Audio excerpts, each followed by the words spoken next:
그 말씀을 붙들고 살아갈 때 그 말씀이 우리 가운데 살아 역사하는 말씀이 되게 하옵소서. 예수님의 이름으로 기도드리옵나이다. 아멘. 로마서 5장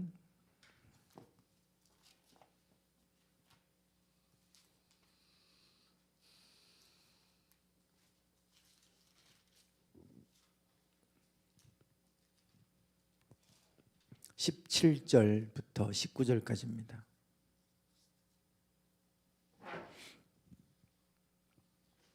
오 장 17절부터 19절까지 우리 같이 한 목소리로 합독하겠습니다.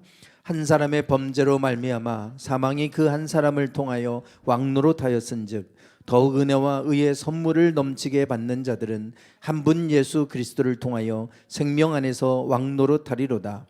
그런즉 한 범죄로 많은 사람이 정죄에 이른 것 같이 한 의로운 행위로 말미암아 많은 사람이 의롭다 하심을 받아 생명에 이르렀느니라.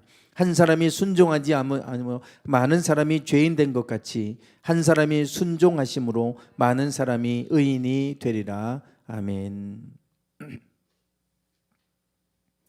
네, 우리가 로마서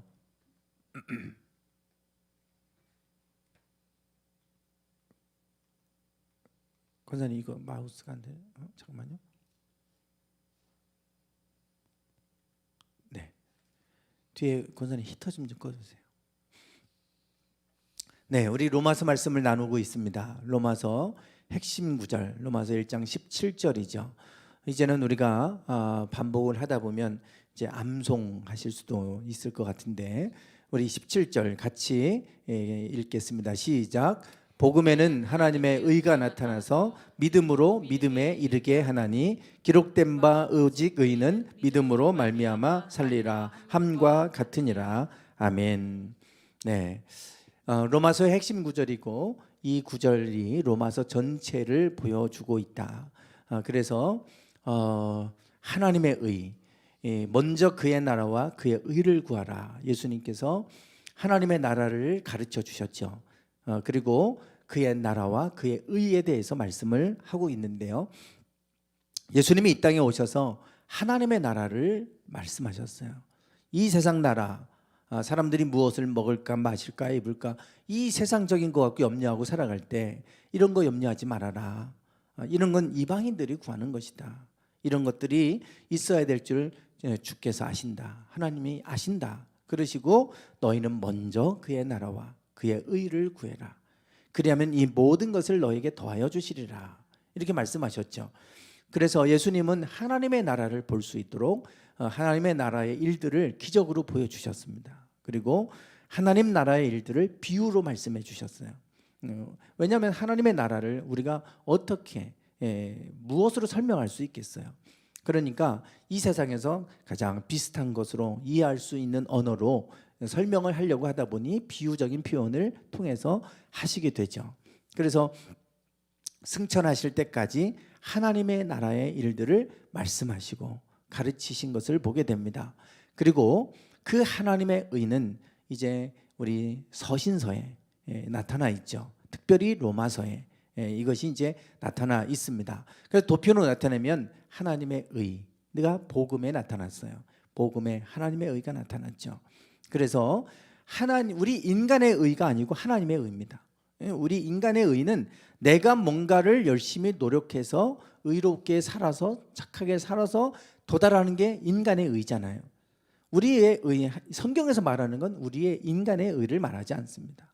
하나님의 의예요. 하나님이 어떻게 우리를 의롭게 하시는가, 하나님의 의를 얘기하는 거지 내가 뭐 어떻게 해서 의로워지고 이런 거 말씀하시는 게 아닙니다. 하나님이 어떻게 우리를 의롭게 하셨냐, 하나님이 하신 일을 얘기하는 거지 우리가 의로워지기 위해서 뭐를 해야 되는지 말씀하시지 않아요. 그래서 이미 하나님의 의는 예수 그리스도를 통해서 모든 죄를 다 사해 주셨잖아요. 누구든지 예수님을 그냥 믿기만 하면 그러면 하나님의 자녀가 되는 권세를 주셨고 영생을 우리에게 선물로 주셨다. 이것이 복음 아닙니까? 그래서 이 복음 안에 하나님의 의가 나타난 것이죠. 그래서 이 복음 안에 하나님의 의가 나타났고 이 하나님의 의는 우리를 믿음으로 믿음에 이르게 하죠. 그래서 처음에는 인간이 믿는 내 의지로 믿는 믿음에서 그래서 더 나아가서 성령에 의한 믿음으로 우리는 이것을 거듭남이라 그러잖아요. 성령 너희가 믿을 때 성령을 받았느냐. 그래서 처음에는 내가 믿지만 나중에 가면 믿어지는 거예요. 믿어지는 거예요. 그게 뭐 논리적으로 맞고 안 맞고를 떠나서 믿어지고 그게 이제 그 믿음으로 가는 거죠. 그러면 그 믿음이 세상을 이기게 하고 그 믿음으로 히브리서 11장에 나오는 모든 믿음의 조상들은 이 믿음으로 세상을 이겼어요. 뭐 톱으로 켜고 어떻게 해도 다 그들을 세상에 감당할 수 없었다 그러잖아요. 그 믿음의 사람들을 세상이 감당할 수 없느니라 이렇게 히브리서에서 말씀하잖아요. 그래서 의인은 저 믿음으로 산다. 이 믿음. 그래서 우리가 이 믿음이 얼마나 중요한지 이번 달 믿음에 관한 말씀들을 좀 나눴고요. 그리고 믿음으로 믿음에 이르게 하고 오직 의인은 믿음으로 말미암아 살리라. 그래서 저 믿음 이제 후자의 믿음으로 우리가 들어가게 되면 의인은 그 믿음으로 사는 것이다. 그래서 이제 뒤에 후반부는 의인에 관한 말씀을 하고 있습니다.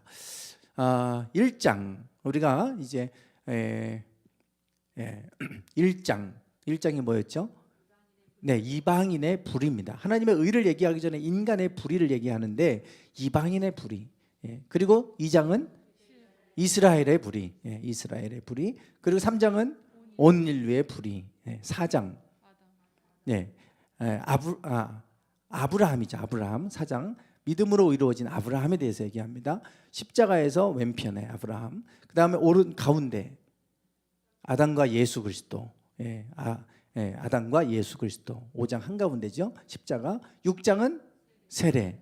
예수님과 한 몸이 되는 겁니다. 연합하는 거. 7장 죄의 법. 십자가 밑에 있고요. 8장 성령의 법. 네. 그리고 이제 의인으로 넘어가죠. 이제 9장으로 갑니다. 9장 네, 이스라엘을 먼저 구원하시죠. 이제 하나님이 이 땅을 구원하시는 섭리가 나오는데 이스라엘을 먼저 구원하셨고 그리고 이방인을 구원했죠. 이방인의 구원. 때가 차기까지 이방인을 먼저 통해서 이스라엘이 버림을 잠깐 받지만 나중에는 그것으로 시기나게 해서 이스라엘도 구원하는 그래서 온 인류를 구원하는 이것이 하나님의 섭리죠. 11장은 온 인류의 구원. 그래서 1, 2, 3장과 90, 11장이 대칭을 이루는 걸 보게 됩니다. 12장은 교회 생활입니다. 이제 우리가 의인으로서 생활을 교회에서는 어떻게 생활할 것인지. 13장 사회생활. 사회생활. 뭐 다 사회생활 어떻게 하는지 이런 거 말하는 게 아니고 권세에 관한 얘기를 하고 있고요. 14장 15장 성도 간의 생활. 16장 끝인사. 네, 이게 이제 로마서 전체의 구조입니다. 저 정도만 딱 기억하셔도 로마서가 한눈에 싹 들어오게 되죠.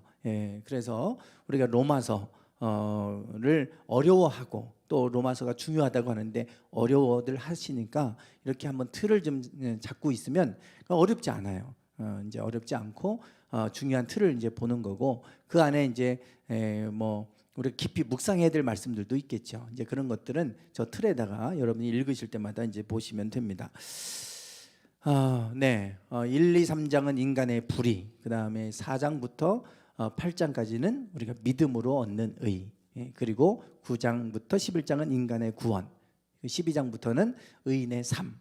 그래서 왼편 1장부터 8장은 믿음 의롭게 되는 법을 얘기하고 있다면 9장부터 16장까지는 의롭게 사는 법을 얘기한다. 이게 이제 로마서 전체입니다. 네, 그래서 한 문장으로 표현하면 불의한 인간이 믿음으로 의롭게 되어 구원을 받아 의인의 삶을 산다. 이렇게 좀 표현할 수가 있겠죠. 네, 저 그림은 이제 1, 2, 3, 4, 5, 6, 7, 8, 9, 10, 11, 12, 13, 14, 15, 16. 이렇게 이제 저걸 머릿속에 딱 가지고 있으면 이제 그 번호가 딱 떠올리면 저기에 이제 무슨 내용이다. 이것들이 이제 연상이 되실 테니까 한번 박수 한번 쳐보시죠. 다시 한번 눈을 감고 삼각형을 머릿속에 이제 그려 놓으시고 삼각형 안에 십자가를 그리시고 사각형을 그리고 사람 인자를 그리십니다. 네, 박수 치면서 번호 찍겠습니다. 시작. 1, 2, 3, 4, 5, 6, 7, 8, 9, 10, 11, 12, 13, 14, 15, 16. 네, 이제 잘 되시죠? 네. 우리가 지난주에 인간의 부리부터 쭉 말씀을 나눴는데요. 인간의 부리 다시 한번 쭉 간단하게 정리를 하고 오늘 대표성의 원리에 대해서 말씀을 나누겠습니다. 1, 2, 3장은 인간의 부리를 얘기하잖아요. 인간의 부리가 도덕적 부리가 아니고요. 의도 도덕적인 의가 아닙니다. 이것을 우리가 자꾸 착각합니다. 내가 도덕적인 의를 이루어서 구원을 받는다 생각하니까 자꾸만 우리가 내가 도덕적으로 의롭지 못한데 구원받을 수 있을까? 자꾸 그 생각을 하는 거예요. 하나님의 의는 그런 의가 아니잖아요. 인간의 불의는 뭐냐? 그럴 때 먼저 1장에서 이방인의 불의를 얘기할 때 그 불의의 뿌리가 있어요. 모든 불의의 뿌리. 그것은 바로 뭐냐면 하나님을 알면서도 하나님을 영화롭게 하지 않았고 감사하지도 않았다. 이게 모든 불의, 하나님의 진노가 불의로부터 오는데 그 불의는 이거라는 거예요. 즉 우리가 하나님을 알면 하나님을 영화롭게, 하나님을 높여드리는 거예요. 우리는 그걸 워십이라 그러죠. praise, 하나님을 찬양하는 거고 경배하는 겁니다. 그게 우리 예배가 그런 거잖아요. 예배가 그냥 우리가 노래 부르는 시간이 아니라 하나님을 높여드리는 시간이죠. 하나님을 높여드리는 시간이에요. 그래서 하나님을 영화롭게 하는 게 예배예요. 예배. 하나님, 그래서 하나님은 참으로 예배하는 자를 찾고 계신다. 우리의 불의는 도덕적인 그게 아니라 하나님을 알면서도 하나님을 영화롭게 하지, 하나님을 인정하지 않는 거예요. 그리고 하나님이 하셨다고 하는 걸 인정하지 않고 감사하지 않는 겁니다. 그게 불의예요. 그러니까 우리의 생각하는 불의하고 다르죠. 지금 로마서 1장에서 말하는 불의는 저런 겁니다. 그러니까 하나님이 뭔가 내가 기도해서 하나님이 응답해 주시고 은혜를 베풀어 주셨는데 우리 요즘 말로 말하면 뭐 쌩깐다 그런 얘기 하잖아요. 그냥 하나님이 했는데 그냥 지나가 버리는 거예요. 그냥 하나님 한 것도 고백도 하지도 않고 하나님을 영화롭게 하지도 않고 그래서 하나님이 하셨음을 감사하고 그 하나님께 감사로 표현하고 고백하고 하는 거잖아요. 그것이 하나님 기뻐하시는 일인 거예요. 지난번에 농협 지점장 장로님 오셔서 그 얘기 하시는 거예요. 그때 저희가 이제 돈을 오성균 목사님이 계약금 2억을 먼저 빌려주셨잖아요. 누구를 통해서, 그 교회 장로님을 통해서 빌려주셨잖아요. 그러면서 그 얘기를 한번 그 빌려주시기 전에 그 얘기를 하시는 거예요. 어떤 교회 갔더니 지금 우리가 이제 뭐 온도 체크하고 하면 그거 그냥 간단한 거 우리가 저런 건지 하지만 좀 이렇게 화면처럼 딱 돼가지고 오면 화면에서 착 인지해가지고 온도 나오고 하는 게 있잖아요. 비싸잖아요. 그 몇백 갑니다. 근데 이거 좋다고 좋아 보이네요. 이제 그랬더니 내가 사줄까? 그러더니 그걸 그 교회로 보내주셨다는 거예요. 그래서 너무 깜짝 놀라서 야 이렇게 비싼 거를 그냥 이렇게 보내주고 하니까 그래서 성도들에게 감사 문자 다 보내라고 감사하다고 문자 보내라고 그래갖고 문자를 보냈다는 얘기를 하시더라고요. 그랬더니 여태까지 내가 이렇게 해서 고맙다는 문자를 받아본 적이 없는데 목사님이 그렇게 해주니까 내가 너무 보람도 있고 내가 너무 내가 고맙다고 그 얘기를 해주시는 거예요. 그래서 우리가 2억 대출해 주셨을 때 여러분들에게 문자 보내라고 했잖아요. 그래서 야 이거 안 보내면 안 되겠다. 그래갖고 여러분들에게 좀 보내달라고 해서 보냈잖아요. 그랬더니 목사님이 보내줘갖고 내가 얼마나 고마웠는지 모른다고. 그러니까 뭐 엎드려 절박이라고 해야 되나요? 뭐 이제 어쨌든 그렇게 됐잖아요. 그래서 그때 농협 지점장님한테도 대출해 주셔서 감사하다고 좀 문자 보내시라고 했잖아요. 이거 보내주셔서 그 장로님이 그러는 거예요. 내가 지금까지 많은 교회를 도왔는데 문자를 이렇게 성도님들이 보내준 건 처음이라고. 내가 너무 감사했다고. 그러시는 거예요. 나는 이런 교회 처음 봤다는 거예요. 성도들이 이 교회 이 건축하는 일에 다 일심동체가 돼서 한 몸이 돼서 함께 가는구나 이 교회가. 이렇게 생각했다는 얘기를 하시는 거예요. 그러니까 정말 아무것도 아닌데 해 주신 것에 대해서 감사합니다. 감사하는 표현한 것 하나가 그분들에게는 큰 힘이 되는 것이죠. 그러니까 이게 뭐라고? 근데 그런 것 때문에 힘을 얻고 보람을 얻고 갖고 이렇게 되는 거 아닙니까? 내가 해준 게 헛되지 않은 거예요. 내가 베풀고 도와준 게 헛된 게 아니라 정말 유익한 일을 내가 했구나. 보람을 느끼게 되고 그렇게 되는 거 아닙니까? 그러면 다음에도 또 뭐 한번 더 도와주고 싶고 이러겠죠. 하나님 똑같아요. 하나님은 인격적이신 분이기 때문에 우리가 한 거에 대해서 하나님 하셨다고 간증하고 고백하고 감사하고 그러면 하나님이 기뻐하시는 거예요. 그런데 한 거에 대해서 그냥 모른 체 하고 지나가고 자기가 한 것처럼 그냥 지나가고 그러면 얼마나 불쾌하겠습니까? 우리도 불쾌한데. 하나님 앞에 불이란 저런 거예요. 하나님을 알면서도 영화롭게 하지도 않고 감사하지도 않는 거. 그게 거기서부터 인간의 불이, 그게 불이고 거기서부터 하나님의 진노가 나타났다. 그 진노는 뭐 벌레르고 이런 게 아니잖아요. 그래? 네가 나를 인정하지도 않고 내가 했는데 감사하지도 않아? 그럼 이제 네 힘대로 너 혼자 네 뜻대로 살아봐. 내버려 두는 거예요. 그게 불입니다. 그게 진노잖아요. 로마서 1장에서 말하는 하나님의 진노는 그냥 육이라고 그러죠. 내버려 두는 거예요. 내버려 뒀더니 그들이 뭐 남자와 여자를 바꿔서 영리로 쓰고 그러면서 모든 불의가 거기로부터 나왔다. 그러면서 모든 죄에 대한 목록을 쫙 말씀하고 있죠. 거기서부터 모든 죄가 온다는 거예요. 이제. 그래서 하나님 앞에 감사하지 않고 그러니까 너 네 힘대로 그럼 살아봐. 여태까지 네 힘대로 살아는 것처럼 착각하는데 네 뜻대로 혼자 살아봐. 잘 되나? 이렇게 이제 하나님이 내버려 뒀더니 이 세상이 엉망진창이 됐다. 그 질서가 다 깨지고 남자와 여자를 바꿔 쓰고 이렇게 됐다는 거 아니에요. 이게 인간의 불인 중에 이방인의 불이었어요. 하나님을 영원롭게 하지도 않고 감사하지도 않고 오히려 거꾸로 우상을 만들어 놓고 우상에게 절하고 우상에게 감사하고 이게 뒤집어진 겁니다. 이게 이방인의 불이었죠. 네, 문제는 저거예요. 그리고 이스라엘의 불의는 하나님의 말씀, 율법을 받았지만 율법을 갖고 판단하고 정죄하는 데만 썼지 율법대로 살지 못했잖아요. 그래서 유대인들도 율법을 가지고 판단하지만 율법을 파기했다. 너희들이. 이게 이스라엘의 불의였어요.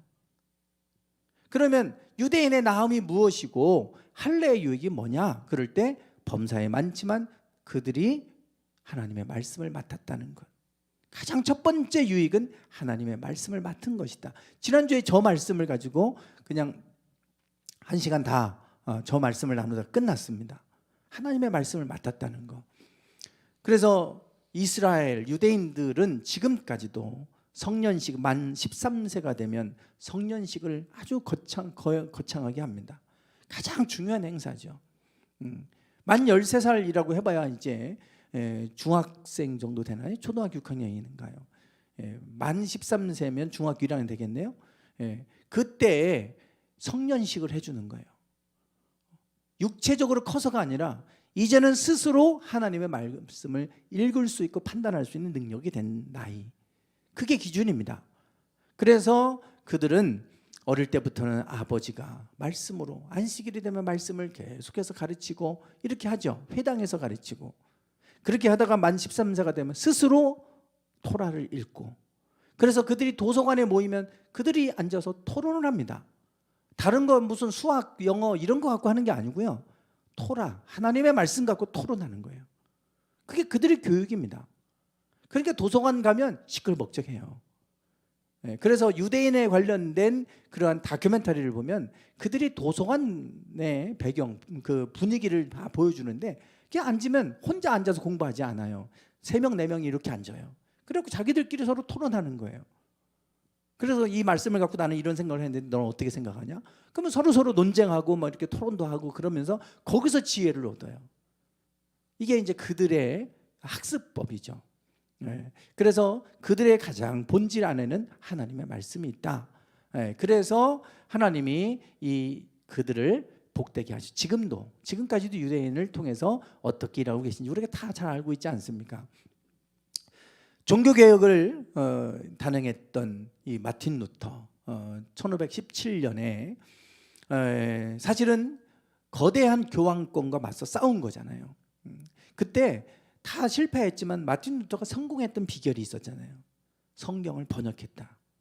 그리고 구텐베르크의 활자술이 개발이 돼서 발명이 돼서 그걸로 성경이 보급되기 시작한 거예요. 독일어 성경, 그들이 읽을 수 있는 언어로 성경이 보급이 된 것이죠. 종교개혁이 결국은 성공하게 되면 하나님의 말씀이 보급이 있었어요. 그래서 이 중세와 근대를 기점으로 암흑기에서 번영기로 넘어가게 되는데, 이 기점에 종교개혁이 있었고 이 종교개혁의 중심에는 성경의 번역이 있었다. 그러니까 하나님의 말씀이 보급되기 이전과 보급된 후는 완전히 다른 세상이 됩니다. 우리나라도 마찬가지예요. 복음이 들어오기 전에 하나님의 말씀이 먼저 번역돼 있었어요. 우리나라에 중국에서부터 번역돼서 들어오고 먼저 그런 일들이 있었죠. 그래서 갑자기 생각이 안 나네요. 그 순교자 토마스 선교사, 중국에서 성경 번역해가지고 그 몇 권 갖고 오다가 그리고 그냥 참수당해서 죽었잖아요. 배에서 내리자마자 참수당해서 죽었고 성경책 던져놓고 죽은 것밖에 없어요.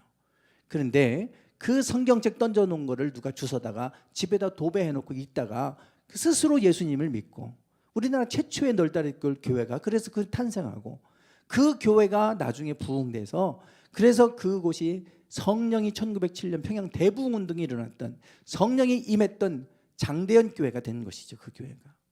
그러니까 그 시작은 말씀으로부터 시작됐어. 우리나라도. 그러니까 어디든지 말씀이 들어가고 복음이 들어가면 그 나라가 살게 돼 있어요. 살아요. 종교개혁에 하나님의 말씀이 보급되기 전과 하나님의 말씀이 라틴어로 돼서 읽을 수도 없고 듣지도 못했던 중세시대하고는 완전히 다른 세상이 되지 않습니까? 이게 하나님의 말씀이에요. 그래서 하나님의 말씀을 맡았다고 하는 것이 유대인에게는 가장 첫 번째 유익이다, 이거를 얘기하는 거죠. 네. 그리고 나서 이제 결국은 온 인류가 불의했다. 그래서 의인은 없나니 하나도 없다고 분명히 선언하잖아요. 하나도 없다. 그래서 예수 그리스도로 말미암아 우리가 하나님의 영광에 이르는 거지. 모든 사람이 죄를 범하였음에 하나님의 영광에 이를 수 없었다. 어느 누구도 스스로의 힘으로는 하나님의 영광에 나갈 수가 없는 거예요. 그러나 예수님이 우리 죄를 사해 주셨기 때문에 우리는 하나님을 아빠 아버지라 부를 수 있게 됐고 은혜의 보좌 앞으로 나갈 수가 있는 것이죠. 그게 복음 아니에요. 복음. 이제는 예수님을 통해서 우리는 하나님의 영광에 이를 수 있는 겁니다. 그래서 누구든지 하나님을 찾으면 하나님이 우리의 삶 가운데 임재하시고, 그래서 우리의 삶을 하나님의 영광으로 채워주시는 삶이 되게 하십니다. 이게 복음이에요. 우리 힘으로는 할 수 없는데 예수님이 온 인류의 죄를 담당하시고 오셔서 이제는 하나님과 우리 사이에 다리를 놓아주신 거죠. 이게 이제 결국 복음입니다. 복음. 이 복음이 결국은 하나님의 이 복음 안에 의가 나타났다. 로마서 4장부터 6장까지는 믿음으로 얻는 의에 대해서 말씀하고 합니다. 오늘 우리가 5장 말씀을 나눌 텐데 이 시작은 아브라함으로부터 시작되죠. 4장 2절 3절 말씀, 아브라함에 관한 얘기인데요. 한번 같이 읽어보시겠습니다. 시작. 만일 아브라함이 행위로서 의롭다 하심을 받았으면 자랑할 것이 있으려니와 하나님 앞에서는 없느니라. 성경이 무엇을 말하느냐? 아브라함이 하나님을 믿음에 그것이 그에게 의로 여겨진 바 되었느니라. 아멘. 아브라함이 행위로 의롭다함을 받은 게 아니다. 하나님을 믿은 것, 그것이 그에게는 의로 여겨진 바 되었다. 하나님을 믿었다는 것, 이게 사실은 아브라함의 가장 큰 공헌이죠. 아무도 하나님을 믿지 않았을 때 아브라함이 하나님을 믿었다. 물론 도대체 아브라함은 하나님을 어떻게 알았을까? 갑자기 전혀 하나님이라는 분을 아브라함이 만들어낸 것도 아니고, 다 아무도 하나님을 안 믿는데 아브라함 혼자 하나님을 믿었다. 어떻게 된 걸까? 우리가 앞에서 구약 성경을 얘기할 때 셈의 자손 에벨에 대한 얘기를 했었어요. 에벨. 창세기 10장에 보면 셈의 족보를 얘기할 때 셈은 에벨 온 자손의 조상이라. 그래서 우리가 이 에벨을 주목해야 된다 그랬어요. 셈과 함과 야벳, 이 노아의 세 아들에 의해서 세 이제 종족으로 이제 나눠지게 되는데, 그때 셈 가운데 에벨, 에벨이 등장하는데 셈이 에벨 온 자손이라 그랬어요. 즉 셈 자손이 아니고 에벨 자손이라고 얘기하는 것은 에벨이 매우 중요한 사람이었다라고 하는 걸 말해주죠. 자, 그러면 이 에벨, 그래서 에벨을 얘기하면서 원래 에벨은 바벨론 지역에, 셈족이 바벨론 지역에 살고 있었는데 니므롯, 함족의 니므롯이 구스 사람이었잖아요. 이집트 아래가 구스잖아요. 에티오피아. 거기에서 그들이 신할 평지 바벨탑을 쌓죠. 그러니까 바벨론으로 이동한 거예요. 큰 힘을 가진 이 니므롯이 바벨론 지역으로 이동합니다. 신할 평지로. 그러면서 셈족들, 특별히 에벨 때에 일어난 일이에요. 그러니까 에벨의 자손들이 어쩔 수 없이 그곳을 피해서 하란 땅이 있는, 저 하란 바로 밑에 에불라라고 써 있는 그곳으로 이제 이동하게 됩니다. 그래서 그곳에 그들의 나라를 세우죠. 그게 에불라 왕국이에요. 네, 저쪽으로 이제 이동하면서 지금의 시리아의 알레포라고 하는 곳인데요. 에불라 왕국이에요. 저 에불라 왕국이요, 1964년도에 에불라의 유적지가 발견이 되면서 알려지게 된 겁니다. 에불라, 에벨의 자손들이 만든 왕국이다. 그래서 에불라 왕국이라 불립니다. 그러니까 에벨하고 관련 있는 곳이에요. 그러니까 이 셈족 가운데 에벨의 자손들, 이 사람들은 하나님을, 여호와 하나님을 경외했던 그런 후손들이죠. 그곳에서 아브라함이 나온 것이죠. 하란 땅으로 왔다가 이제 저 땅에서 하나님을 알고 하나님을 믿고 이제 이렇게 되는데요. 아브라함이 하나님을 믿기 이전부터 하나님 믿었던 사람들이 있었어요. 그게 이제 에불라 지역에 모여서 살던 하나님의 사람들, 하나님을 경외하고 믿었던 사람들이 그곳에 그들의 나라를 세우고 살고 있었습니다. 나중에는 이제 에불라 왕국이 다 폐허가 되고 멸망당하게 되죠. 그때 이제 아브라함은 하란 땅에서 가나안 땅으로 내려왔잖아요. 믿음을 가지고. 그리고 그 믿음을 지켰고, 그래서 그 후손들이 그 믿음을 간직하게 된 거예요. 그래서 지금 저 토판에 보면 저렇게 이제 지도가 새겨져 있는데 에불라 왕국이 꽤나 영토가 넓었다고 하는 것이 토판을 통해서 발견이 됐어요. 알려지게 됐고, 지금의 가나안 땅까지, 그 가나안, 아브라함이 왔던 가나안 지역까지 에불라 왕국의 영역 안에 있었다라고 하는 것이 토판을 통해서 드러납니다. 그래서 이게 에불라, 에벨, 그러면 건너온 자라는 뜻이고요. 우리가 히브리도 건너온 자라는 뜻인데 자음이 똑같습니다. 발음만 다를 뿐이에요. 발음만. 그래서 에벨, 히브리 이게 똑같아요. 자음이 똑같습니다. 결국은 히브리 민족, 그러면 에벨의 후손이라고 보시면 돼요. 아브라함이 뭐라고 얘기하냐면 도망한 자가 와서 히브리 사람 아브라함에게 고하니 이러잖아요. 아브라함은 히브리 사람, 에벨의 후손이라 이거예요. 그래서 히브리 사람에게 아브라함의 고하니, 아브라함이 가서 그래서 318명의 군사를 이끌고 그 땅을, 소돔과 고모라 땅을 구원하는 얘기인데 아브라함을 히브리 사람 이렇게 나오잖아요. 그 히브리란 말이 바로 에벨의 후손을 얘기하는 겁니다. 그러니까 아브라함이 갑자기 하늘에서 뚝 떨어진 게 아니고요. 이 에벨, 그 지역의 에벨의 후손들 중에 하나님을 알았던 사람들이 있었고요. 그리고 하란 땅에서 내려왔기 때문에 그 믿음을 가지고 내려온 거예요. 그리고 이제 뭐 살렘 왕을 가리켜서 하나님의 대제사장 뭐 이런 얘기도 나오잖아요. 그러니까 그 당시는 하나님을 믿었던 사람들이 좀 있었던 것 같죠. 근데 나중에는 다 없어지고 아브라함의 후손만 남게 됩니다. 그래서 하나님이 아브라함을 부르실 때 내가 지시할 땅으로 가라. 그러면서 이제 가나안 땅으로 가라고 하실 때 하나님이 아브라함을 축복하세요. 너 뭐라고 얘기하시냐면 땅의 모든 족속이 너로 말미암아 복을 얻을 것이다. 땅의 모든 족속, 온 땅의 모든 족속이 너로 말미암아 복을 얻게 된다. 참 거대한 말씀이죠. 놀라운 말씀이에요. 아니, 내가 무엇이길래 어떻게 나를 통해 온 족속이 복을 받는다고 하는 것인가? 나는 지금 후손도 없는데 75세고 그런데 너를 통해서 이 땅의 모든 족속이 복을 받을 거래요. 하나님이 이 말씀을 하세요.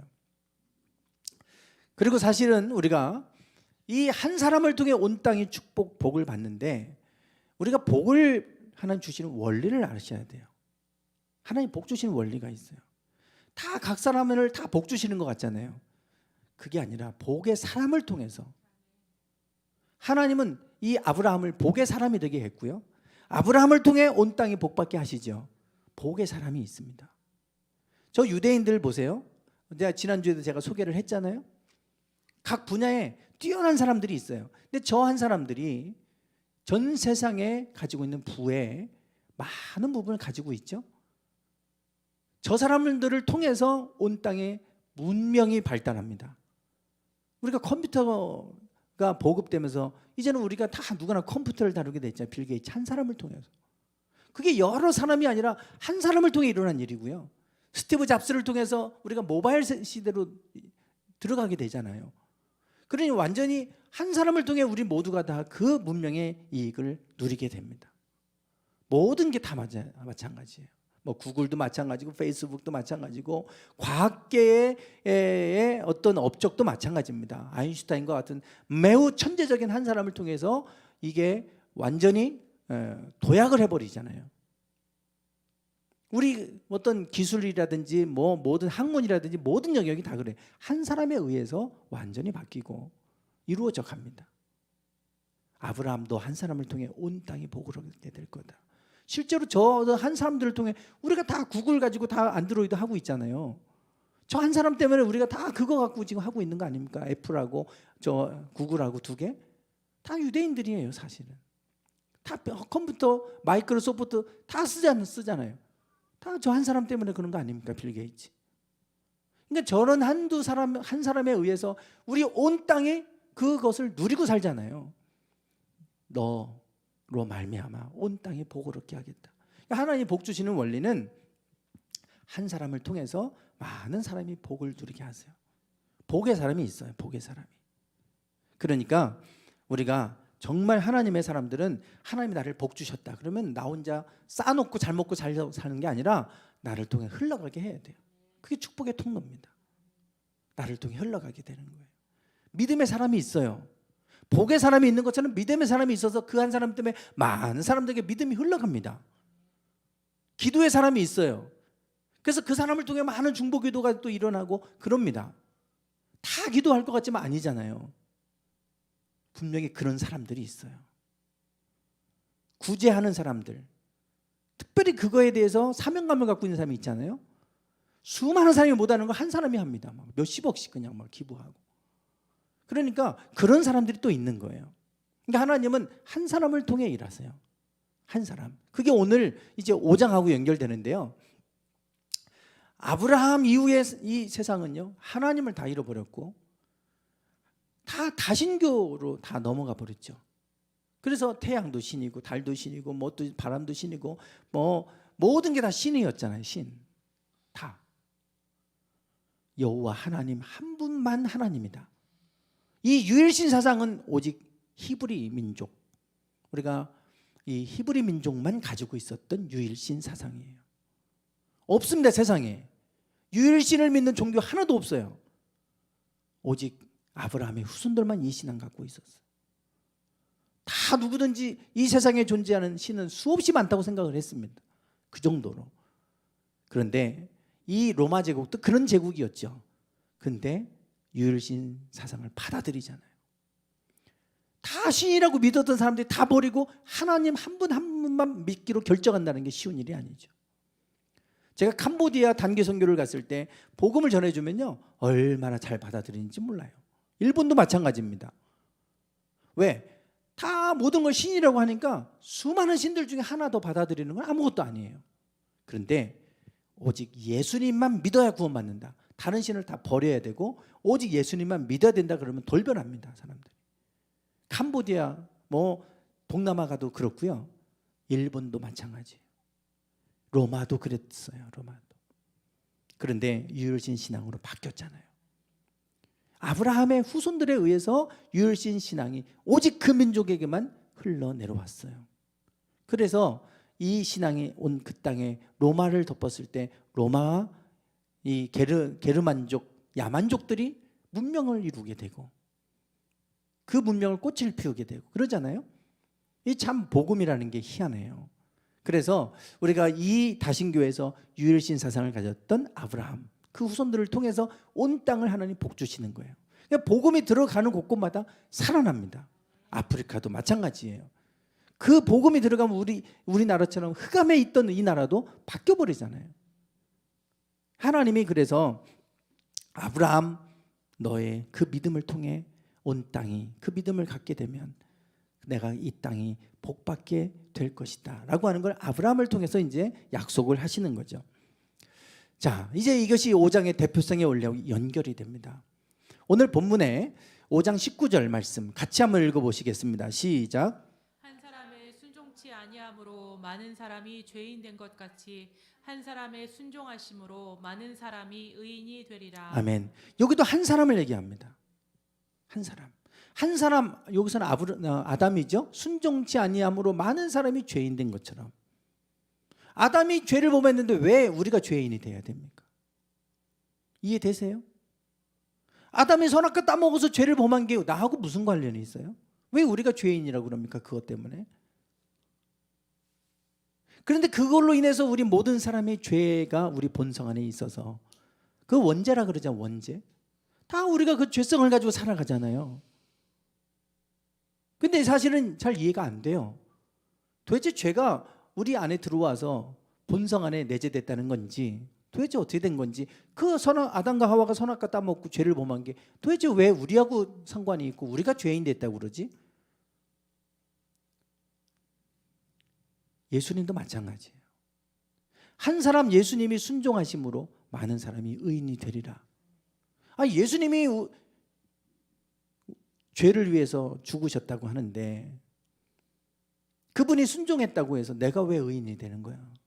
그분하고 나하고 무슨 관련이 있어? 우리는 이 한 사람에 대한 부분들을 이해를 해야 돼요. 그게 대표성의 원리입니다. 대표성. 축구 선수 11명이 월드컵 경기 나가면 이겼어요. 축구 경기에 나가서 이겼어. 그럼 뭐라고 하냐면 야, 우리가 이겼어. 뭘 우리가 이겼어? 걔들이 이겼지. 걔들이 이긴 거 아니에요? 그 선수들이 이긴 거지. 왜 우리가 이겼나요? 우리를 대표해서 선수로 나간 거잖아요. 우리나라를 대표해서. 그게 대표성이에요. 대표성.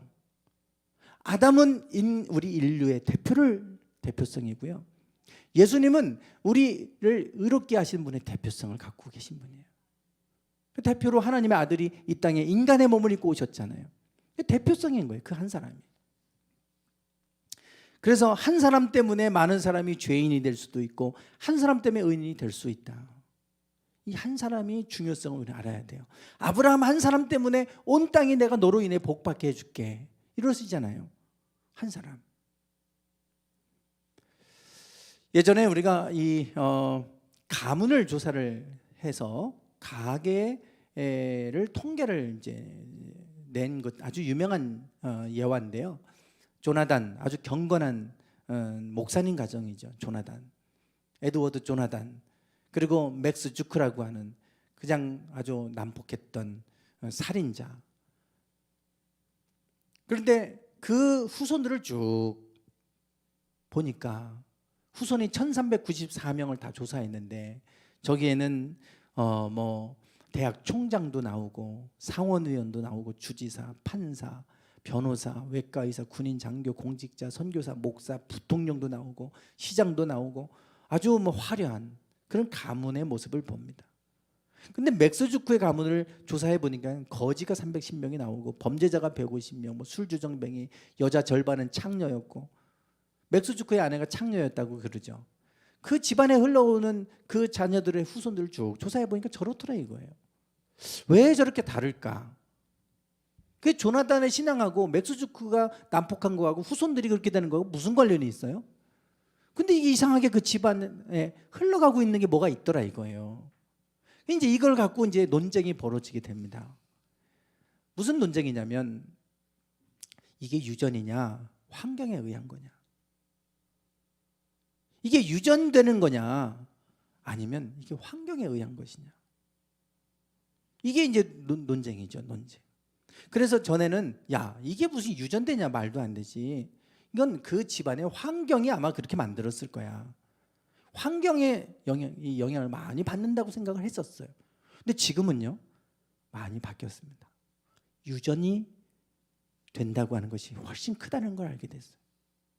유전된다, 이것을 이제 과학적으로 많은 것들을 지금 알아가게 되었고, 유전의 중요성을 얘기하기 시작합니다. 예전에는 말도 안 돼, 그게 왜 유전돼, 환경에 의한 거야, 환경. 아마 이렇게 생각했단 말이에요.